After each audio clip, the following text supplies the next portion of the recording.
SIT విచారణకు SBI మాజీ chief Prabhakar Rao హాజరయ్యారు. ఫోన్ ట్యాపింగ్ కేసులో ప్రధాన నిందితుడిగా ప్రభాకర్ రావు ఉన్నారు. అమెరికా నుంచి నిన్న హైదరాబాద్కు చేరుకున్న ప్రభాకర్ రావు సుప్రీంకోర్టు ఆదేశాలతో విచారణకు హాజరయ్యారు. ప్రభాకర్ రావు స్టేట్మెంటు సిట్ అధికారులు రికార్డు చేస్తున్నారు.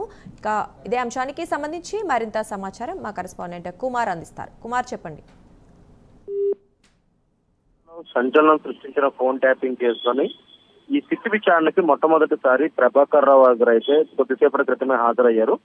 ముఖ్యంగా ఫోన్ ట్యాపింగ్ కేసుకు సంబంధించి ఈ కేసులో ప్రధాన నిందితుడిగా A1గా ఎస్ఐపి మాజీ చీఫ్ ప్రభాకర్ రావు అయితే ఉన్నారు.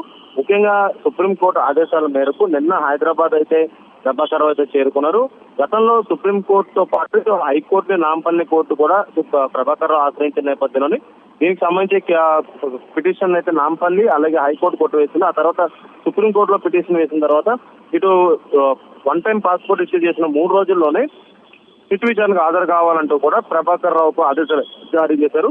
ఈ నేపథ్యంలోనే నిన్న యుఎస్ నుంచి నిన్న సాయంత్రం హైదరాబాద్ అయితే ప్రభాకర్ రావు చేరుకున్నారు. కొద్దిసేపటి క్రితమే ఈ రోజు ఉదయం కొద్దిసేపటి క్రితమే ఇటు సిట్ విచారణకు అయితే హాజరయ్యారు. జూబ్లీహిల్స్ పిఎస్ లో ప్రస్తుతం సిట్ విచారణ అయితే ఇంకా కొనసాగుతుంది. ఫోన్ ట్యాపింగ్ కేసులోని కొన్ని కీలక సమాచారం రాబట్టేందుకు కూడా పోలీసులు పూర్తిగా ప్రశ్నలు కూడా సిద్ధం చేసుకున్నారు.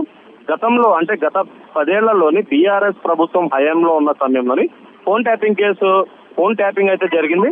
ఆ ఫోన్ ట్యాపింగ్ సంబంధించి గతంలో ఎస్ఐబిలో పనిచేసిన నిందితులు ఎవరైతే ఉన్నారో ప్రణీత్ రావు, భుజంగరావు, తిరుపతన్న, రాధాకిషన్ రావు వీళ్ళు ఇచ్చిన వాంగ్మూలం ప్రకారం ప్రభాకర్ రావు ఇచ్చిన ఆదేశాల మేరకు రాజకీయ నాయకులు అంటే అప్పటి ప్రతిపక్ష నేతగా ఉన్న రేవంత్ రెడ్డి కావచ్చు, బీజేపీలో కొన్ని అగ్రనేతలు కావచ్చు, బీఆర్ఎస్ లో కొంతమంది నేతలు వీళ్ళందరూ ఫోన్లు కూడా ట్యాప్ చేయమని ప్రభాకర్ రావు ఆదేశాలు జారీ చేసినట్టు గతంలో అరెస్ట్ అయిన నిందితులు అయితే చెప్పడం జరిగింది.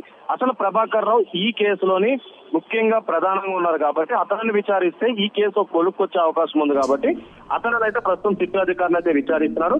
ముఖ్యంగా రాజకీయ ఒత్తిడితో ఏదైతే ఈ ఫోన్ ట్యాపింగ్ చేశారన్న దానిపై ఒక అంశంపై పోలీసులు విచారణ కొనసాగిస్తారు. అలాగే మరొక పక్క రాజకీయవేత్త ఫోన్లు ఎవరు ట్యాప్ చేయమన్నారు అనే దానిపై కూడా ప్రస్తుతం విచారణ